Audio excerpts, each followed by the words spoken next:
FBI officials confirmed that bones found at a campground in Washington state, initially recovered during the search for Travis Decker, are not human.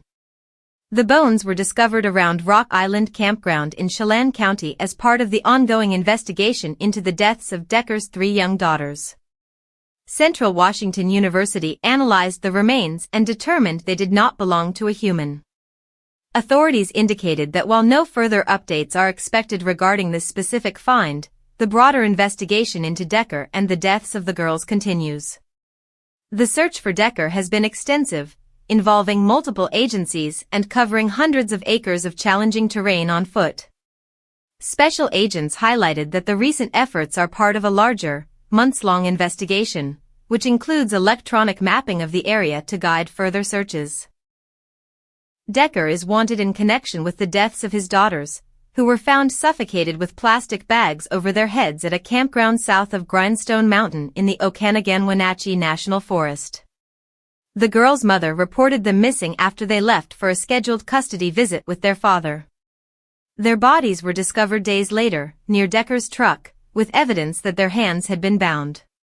Investigators have noted that Decker had been homeless and primarily living out of his vehicle in the Wenatchee area prior to the killings. Court documents also suggest he exhibited mental health issues before the incident, but his motive remains under investigation.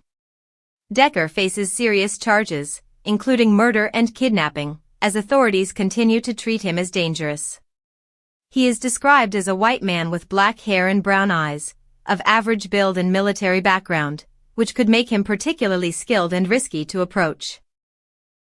Despite over 500 tips and numerous reported sightings, none have been confirmed, and law enforcement, including U.S. Marshals, remain actively searching.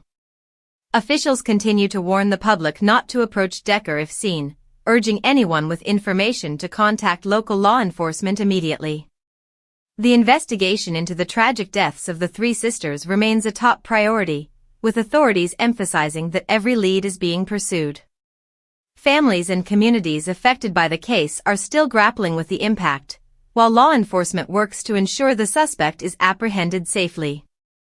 The search efforts reflect a coordinated response by local, state, and federal agencies, demonstrating the complexity of tracking a suspect with military training across rugged and expansive terrain.